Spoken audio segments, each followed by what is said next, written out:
ओम शांति। आज 3 फरवरी 2025 के साकार मधुर महावाक्य हैं। आज के महावाक्य ज्ञान की गहराई को लेकर हैं। हम सब जानते कि हमारे 4 सब्जेक्ट हैं: ज्ञान, योग, धारणा और सेवा। ज्ञान का सब्जेक्ट अलग है। सृष्टि के आदि मध्य अंत का ज्ञान, स्वयं का ज्ञान। योग अर्थात शिव बाबा से मिलन मनाना। दोनों में बहुत अंतर है। योग की करामात है, इससे आत्मा पावन बन जाती है, कर्म इंद्रियां शीतल बन जाती हैं। ज्ञान की सब्जेक्ट अलग है, योग की सब्जेक्ट अलग है। बहुत सुंदर बात बाबा ने आज समझाई कि बाबा का कार्य प्रेरणा से नहीं हो सकता। बाबा को सम्मुख आकर समझाना होता है, पढ़ाना होता है। बाबा ने कहा प्रेरणा से तो कोई समझ भी ना सके, क्योंकि इस समय सबकी बुद्धि तमो प्रधान है। सब आत्माएं इस समय पतित बन चुकी हैं। इस वजह से बाबा की बात को वो कैच नहीं कर पाती हैं। जब सम्मुख भी समझाते हैं तो बहुत थोड़े बच्चे समझते हैं। कोटों में कोई में भी कोई।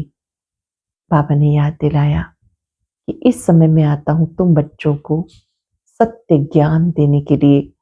बाबा को ज्ञान सागर कहते हैं, योग सागर नहीं। कहते छोड़ भी दे आकाश सिंहासन, इस धरती पर आ जा रे। बाबा ने कहा मैं इस तन में आता हूं, ये भाग्यशाली रथ है। ब्रह्मा के तन के द्वारा तुम्हें आकर सृष्टि के आदि मध्य अंत का ज्ञान देता हूं और कहता हूं मुझे याद करो तो आत्मा पावन बन जाए। ये लगन लग जाए कि ये शरीर छोड़कर अब घर जाना है तो स्वतः ही सब तरफ से ममत्व मिट जाएगा, बाबा की याद रहेगी। बाबा ने कहा भक्ति में तो मुझे बुलाते थे, ज्ञान मार्ग में भक्ति का फल प्राप्त करते हो, बाबा से मंगल मिलन मनाते हो। इसी को योग कहते हैं। ज्ञान अलग सब्जेक्ट है, योग अलग सब्जेक्ट है। योग बल से कर्म इंद्रियां शांत शीतल हो जाती हैं और ये मेहनत हर बच्चे को करनी है। लौकिक में कभी भी पिता ये नहीं कहता कि मुझे याद करो, और यहाँ पारलौकिक पिता कहते हैं कि मुझे याद करो, क्योंकि सिवाय याद के आत्मा पावन बनेगी नहीं। और घर जाना है तो उसकी पूर्व तैयारी है कि हमें सजाएं ना खानी पड़े, पापों का बोझा उतर जाए। अपने को आत्मा समझ बाप को याद करो। सुनते हैं बाबा के मधुर बोल। मीठे बच्चे, आत्मा रूपी ज्योति में ज्ञान योग का घृत डालो तो ज्योत जगी रहेगी। आत्मा रूपी ज्योति में ज्ञान योग का घृत डालो तो ज्योत जगी रहेगी। ज्ञान और योग का कंट्रास्ट अच्छी रीति समझना है। क्षण है, बाप का कार्य प्रेरणा से नहीं चल सकता, उन्हें यह आना ही पड़े। क्यों? बाप का कार्य प्रेरणा से नहीं चल सकता, उन्हें यह आना ही पड़े। क्यों? क्योंकि मनुष्यों की बुद्धि बिल्कुल तमो प्रधान है। तमो प्रधान बुद्धि प्रेरणा को कैच नहीं कर सकती। बाप आते हैं तभी कहा जाता है छोड़ भी दे आकाश सिंहासन, इस धरती पर आ जा रे। ओम शांति। गीत चला, छोड़ भी दे आकाश सिंहासन। भक्तों ने गीत बनाया। अब इसका अर्थ कितना अच्छा है। कहते हैं आकाश सिंहासन छोड़ कर आओ। अब आकाश तो ये है, यह रहने का स्थान। आकाश से तो कोई चीज आती नहीं। आकाश सिंहासन कहते हैं। आकाश तत्व में तुम रहते हो और बाबा रहते हैं महातत्व में। उसको ब्रह्म या महत्व कहते हैं, जहां आत्माएं निवास करती हैं। बाप आएंगे भी जरूर वहां से, कोई तो आएगा ना। कहते आकर हमारी ज्योत जगाओ। गायन भी है, एक है अंधे की औलाद अंधे और दूसरे हैं सज्जे की औलाद सज्जे। धृतराष्ट्र और युधिष्ठिर ये नाम दिखाते हैं। अब ये है रावण की औलाद। इस समय सब बन गए हैं विकारों के वशीभूत माया रूपी रावण है। सबकी रावण बुद्धि है। अब तुम हो ईश्वरीय बुद्धि। बाप तुम्हारी बुद्धि का ताला खोल रहे हैं। रावण ताला बंद कर देते हैं। कोई किसी बात को नहीं समझते, कहते तो पत्थर बुद्धि है। बाबा आकर यहाँ ज्योत जगाएंगे। प्रेरणा से थोड़ी काम होता है। आत्मा जो सतो प्रधान थी, उनकी ताकत अब कम हो गई, तमो प्रधान बन गई, एकदम झुंझार बन गई। मनुष्य कोई मरते हैं तो उनका दीवा जगाते हैं। अब दीवा क्यों जगाते हैं? समझते जोत बुझ जाने से अंधियारा ना हो, इसलिए जोत जगाते हैं। अब यहाँ की जोत जगाने से वहां कैसे रोशनी होगी, कुछ भी समझते नहीं। अब तुम सेंसिबल बुद्धि बनते हो। बाबा के बने तो बुद्धि सेंसिबल बुद्धि बन गई, समझदार बन गए। बाबा कहते मैं तुम्हें स्वच्छ बुद्धि बनाता हूँ, ज्ञान घृत डालता हूँ। है ये भी समझने की बात। ज्ञान और योग दोनों अलग चीज है। योग को ज्ञान नहीं कहेंगे। कोई समझते भगवान ने आकर ये भी ज्ञान दिया ना कि मुझे याद करो, परंतु इसे ज्ञान नहीं कहेंगे। ये तो बाप और बच्चे हैं।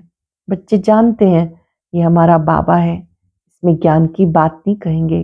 ज्ञान तो विस्तार है, ये तो सिर्फ याद है। बाबा कहते मुझे याद करो बस। ये तो कॉमन बात है, इसे ज्ञान नहीं कहा जाता। बच्चों ने जन्म लिया सो तो जरूर बाप याद करेगा ना। बच्चे ने जन्म लिया अपने पिता को, याद करेगा। ज्ञान का विस्तार है। बाबा कहते मुझे याद करो। ये ज्ञान नहीं हुआ। तुम खुद जानते हो हम आत्मा है, हमारा बाप परमात्मा है, इसे ज्ञान कहेंगे क्या? बाप को पुकारते हैं। ज्ञान तो है नॉलेज। जैसे एमए पढ़ते हैं, बीए पढ़ते हैं, कितनी ढेर किताबें पढ़नी होती। अब बाबा कहते तुम हमारे बच्चे हो, मैं तुम्हारा बाप हूं, मेरे से योग लगाओ अर्थात याद करो। इसको ज्ञान नहीं कहेंगे। तुम बच्चे तो हो ही, तुम आत्माएं कभी विनाश को नहीं पाती हो। कोई मर जाते हैं तो उनकी आत्मा को बुलाते। अब वो शरीर तो खत्म हो गया, आत्मा भोजन कैसे खाएगी? भोजन तो फिर भी ब्राह्मण खाएंगे, परंतु वह है भक्ति मार्ग की रस्म। ऐसे नहीं कि हमारे कहने से भक्ति मार्ग बंद हो जाएगा, ये तो चलता ही रहता है। आत्मा एक शरीर छोड़ जाकर दूसरा लेती है। बच्चों की बुद्धि में ज्ञान योग का कंट्रास्ट स्पष्ट होना चाहिए। बाप जो कहते मुझे याद करो, ये ज्ञान नहीं, ये तो बाबा डायरेक्शन देते हैं। इसको योग कहते हैं। ज्ञान है सृष्टि चक्र का, उसकी नॉलेज। ये सृष्टि चक्र कैसे फिरता है? जब मूल वतन से आत्माएं आती, पहले यहाँ सतयुग, फिर त्रेता युग, फिर द्वापर, फिर कलयुग और अब संगम युग चल रहा है। बाबा कहते ज्ञान है सृष्टि चक्र का, उसी की नॉलेज। योग अर्थात याद। बच्चों का फर्ज है बाप को याद करना। वो है लौकिक, ये है पारलौकिक। बाबा कहते मुझे याद करो, तो ज्ञान अलग चीज हो गई। बच्चे को कहना पड़ता है क्या कि बाप को याद करो? लौकिक बाप तो जन्मते ही याद रहता। यहाँ बाप की याद दिलानी पड़ती, इसमें मेहनत लगती है। अपने को आत्मा समझ बाप को याद करो, ये बहुत मेहनत का काम है। तब बाबा कहते योग में ठहर नहीं सकते हैं। बच्चे लिखते बाबा याद भूल जाती है। ऐसे नहीं कहते कि ज्ञान भूल जाता है। ज्ञान तो बहुत सहज है, याद को ज्ञान नहीं कहा जाता। इसमें माया के तूफान बहुत आते हैं। बोले ज्ञान में कोई बहुत तीखे हैं, मुरली बहुत अच्छी चलाते हैं, परंतु बाबा पूछते याद का चार्ट निकालो, कितना समय याद करते हो? हर एक अपने आप से पूछे। मैं पूरी दिनचर्या में बाबा को कितनी देर याद करता हूँ? बैठ के कितनी देर करते हैं? चलते फिरते कितनी देर याद रहती है? बाबा को याद का चार्ट यथार्थ रीति बना के दिखाओ। याद की ही मुख्य बात है। पतित ही पुकारते हैं, आकर पावन बनाओ। मुख्य पावन बनने के बाद इसमें माया के विघ्न पड़ते। शिव भगवान वाच याद में सब बहुत कच्चे हैं। अच्छे अच्छे बच्चे जो मुरली बहुत अच्छी चलाते हैं, परंतु ध्यान से समझेंगे याद में बिल्कुल कमजोर है। ज्ञान सुनना सुनाना अलग सब्जेक्ट है। योग करना जिससे आत्मा पावन बन जाए, इसमें बाबा ने कहा बच्चे बहुत कमजोर हैं। योग से भी कर्म विनाश होते हैं। योग से कर्म इंद्रियां बिल्कुल शांत हो जाती। एक बाप के सिवाय कोई भी याद ना आए, कोई देह भी याद ना आए। इतना अच्छा अभ्यास करना है कि देह भी याद ना आए। आत्मा जानती सारी दुनिया खलास होनी है, अब हम जाते अपने घर, फिर आएंगे राजधानी में। ये सदैव बुद्धि में रहना चाहिए। ज्ञान जो मिलता है वो आत्मा में रहना चाहिए। बाप तो है योगेश्वर, जो याद सिखाते हैं। वास्तव में ईश्वर को योगेश्वर नहीं कहेंगे, तुम योगेश्वर हो। ईश्वर बाप कहते मुझे याद करो। ये याद सिखाने वाला ईश्वर बाप है। वो निराकार बाप शरीर द्वारा सुनाते, बच्चे भी शरीर द्वारा सुनते। कई योग में बहुत कच्चे हैं, बिल्कुल याद करते ही नहीं। जो भी जन्म जन्मांतर के पाप हैं सबकी सजा खाएंगे। याद नहीं करते हैं तो पापों की सजा खाएंगे। यहाँ आकर जो पाप करते हैं वो और ही 100 गुना सजा खाएंगे। ज्ञान की तिक तिक बहुत करते हैं, योग बिल्कुल ही नहीं, जिस कारण पाप भस्म नहीं होते, कच्चे ही रह जाते। इसलिए सच्ची सच्ची माला 8 की बनी, 9 रत्न गाए जाते। 108 रत्न कभी सुने? 108 रत्नों की कोई चीज नहीं बनाते, 9 रत्नों की अंगूठी पहनते हैं। बाबा ने कहा ये 8 की माला का गायन है, ये अष्टरत्न है। बहुत हैं जो इन बातों को पूरा समझते नहीं। याद को ज्ञान नहीं कहा जाता। ज्ञान ज्ञान सृष्टि चक्र का कहा जाता। शास्त्रों में ज्ञान नहीं, वह शास्त्र है भक्ति मार्ग के।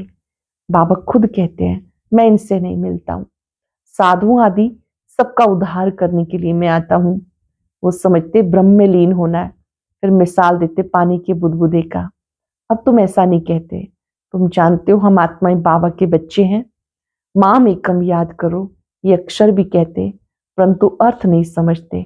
भले कह देते हम आत्मा हैं, परंतु आत्मा क्या है, परमात्मा क्या है, ये ज्ञान बिल्कुल भी नहीं। बाप आकर सुनाते अब तुम जानते हो हम आत्माओं का घर वो है, वहां सारा सिजरा है। हर एक आत्मा को अपना अपना पार्ट मिला हुआ है। सुख चैन कौन देते हैं, दुख कौन देते हैं, किसी को पता नहीं। भक्ति है रात, ज्ञान है दिन। बाबा कहते मैं तुम्हें आकर के 1 सेकंड में जीवन मुक्ति देता हूं। निश्चय हुआ, बाबा के बच्चे बने, 1 सेकंड में जीवन मुक्ति। ये तुम्हारा बाप है ही नहीं, वो है ही पतित पावन। बाप कहते बाप ही तुम्हें आकर जीवन मुक्ति देते हैं। ये तुम्हारा बाप है ना, वो ही पतित पावन है। उन्हें याद करने से तुम पावन बन जाएंगे। सतयुग, त्रेता, द्वापर, कलयुग ये चक्र है। नाम भी जानते हैं परंतु पत्थर बुद्धि ऐसे हैं, टाइम का किसी को पता नहीं। समझते घोर कलयुग है। अगर कलयुग अभी भी चलेगा तो घोर अंधियारा हो जाएगा। ये गाया हुआ है कुंभकर्ण की नींद में सोए हुए थे और वे नाश हो गया। थोड़ा भी ज्ञान सुनते प्रजा में चले जाते। कहाँ ये लक्ष्मी नारायण, कहाँ प्रजा। पढ़ाने वाला एक ही है। हर एक की अपनी अपनी तकदीर है। कोई तो स्कॉलरशिप लेते हैं, कोई फेल हो जाते हैं। राम को बाण की निशानी क्यों दी? क्योंकि नापास हुआ। श्री राम जी को धनुष बाण दिखाते हैं और श्री कृष्ण जी को मुरली दिखाते हैं। मुरली जीत की निशानी, 16 कला संपन्न की निशानी, धनुष बाण 14 कला की निशानी। ये भी गीता पाठशाला है। कोई तो कुछ भी मार्क्स लेने लायक नहीं। मैं आत्मा बिंदी हूं, बाबा बिंदी है, ऐसे उनको याद करना है। जो इस बात को समझते भी नहीं वो क्या पद पाएंगे। याद में ना रहने से बहुत घाटा पड़ जाता है। याद में ना रहने से बहुत घाटा पड़ जाता। याद का बल बहुत कमाल करता है। कर्म इंद्रियां बिल्कुल शांत शीतल हो जाती हैं। ज्ञान से शांत नहीं होंगी, योग के बल से शांत होंगी। भारतवासी पुकारते आकर वो गीता का ज्ञान सुनाओ।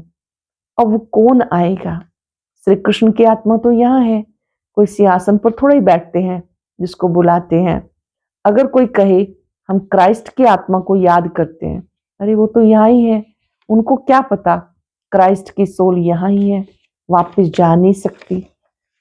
लक्ष्मी नारायण पहले नंबर वालों को पूरे 84 जन्म लेने हैं, तो फिर वापस जा कैसे सकते? ये सब हिसाब है। मनुष्य तो जो कुछ बोलते हैं उसका अर्थ नहीं जानते हैं। यह है झूठ खंड। बाप कहते मुझे याद करते रहो तो आत्मा पावन बन जाएगी। ज्ञान में भले अच्छे हैं लेकिन योग में नापास हो जाते हैं। हम सब अटेंशन देंगे, अपने योग के चार्ट को बढ़ाएंगे। ज्ञान में भले अच्छे हैं लेकिन योग में नापास हैं। योग नहीं तो विक्रम विनाश नहीं होंगे, उच्च पद नहीं पाएंगे। जो योग में मस्त हैं वही ऊंच पद पाएंगे। उनकी कर्मेंद्रियां शांत हो जाती, देह से सब कुछ भूल देही अभिमानी बन जाते। हम अशरीरी हैं, अब जाते हैं घर। उठते बैठते समझो अब ये शरीर तो छोड़ना है। हमने पार्ट बजाया, अब जाते हैं अपने घर। ज्ञान तो मिला है, जैसे बाप में ज्ञान है, उनको तो किसी को याद नहीं करना, याद तो तुम बच्चों को करना है। बाप को ज्ञान का सागर कहते हैं, योग का सागर तो नहीं कहेंगे। चक्र की नॉलेज सुनाते और अपना भी परिचय देते। याद को ज्ञान नहीं कहा जाता, याद तो बच्चों को आप ही आ जाती। याद तो करना ही है, करना ही है, नहीं तो वर्षा कैसे मिलेगा। बाबा को तो याद करना ही है, नहीं तो वर्षा कैसे मिलेगा। बाप है तो वर्षा मिलता है, बाकी है नॉलेज। हम 84 जन्म कैसे लेते, तमो प्रधान से सतो प्रधान, सतो प्रधान से तमो प्रधान कैसे बनते हैं ये बाबा समझाते।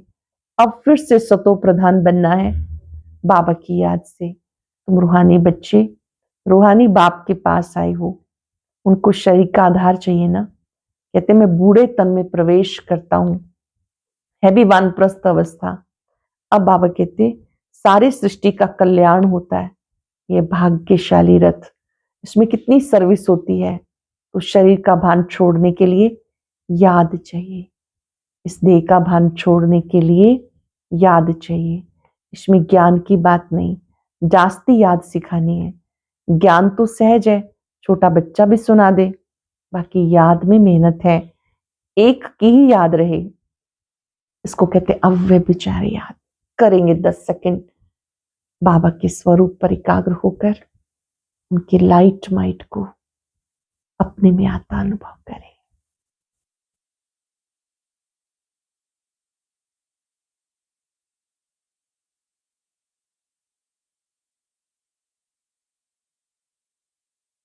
बाबा कहते ये अव्यय विचारी याद, इसके शरीर को याद करना वो है व्यभिचारी याद।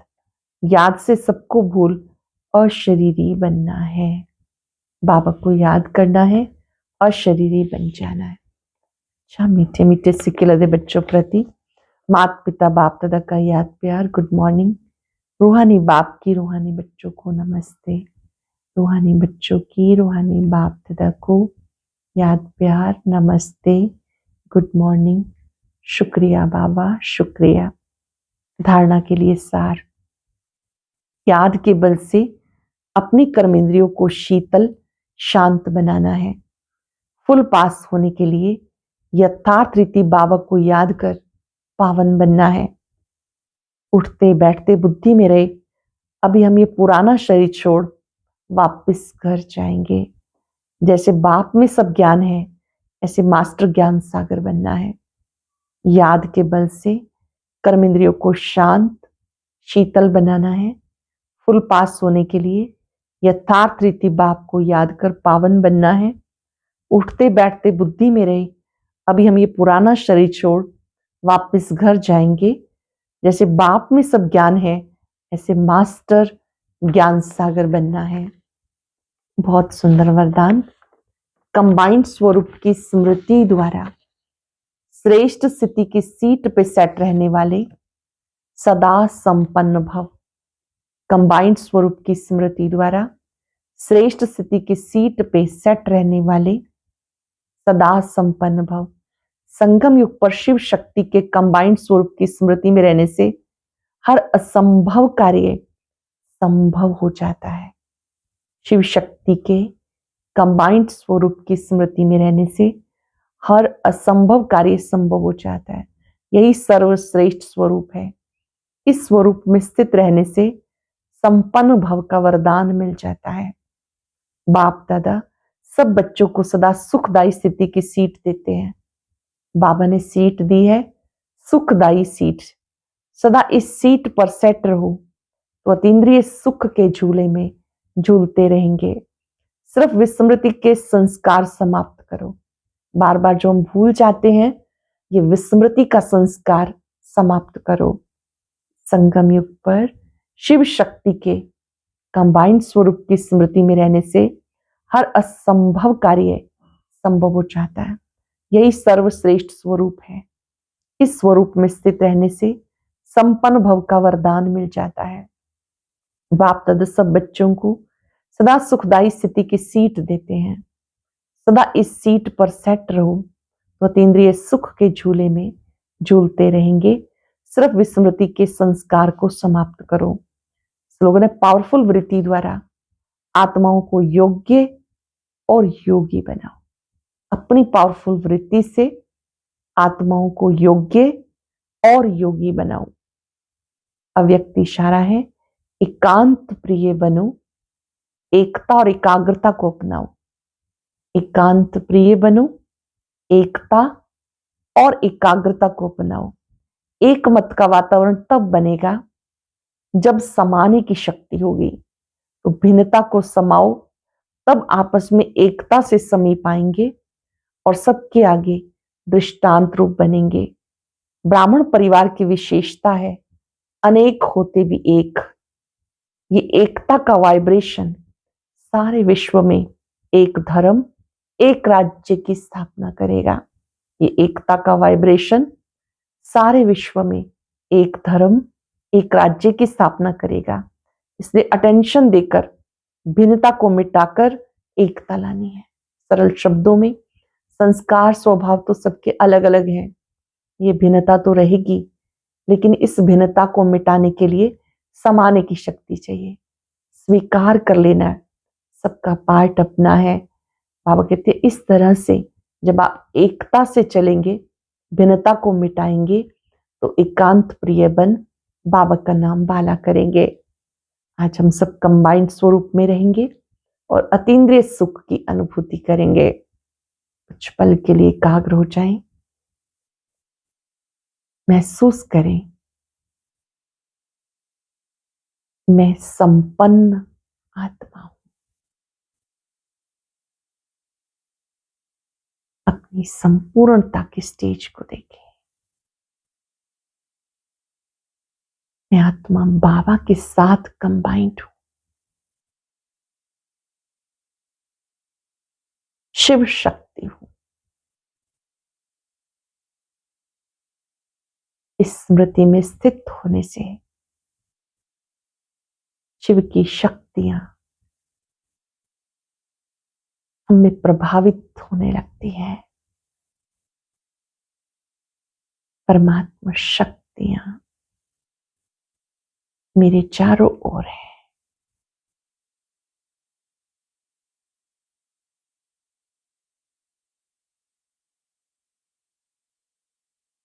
शिव शक्ति के स्वरूप में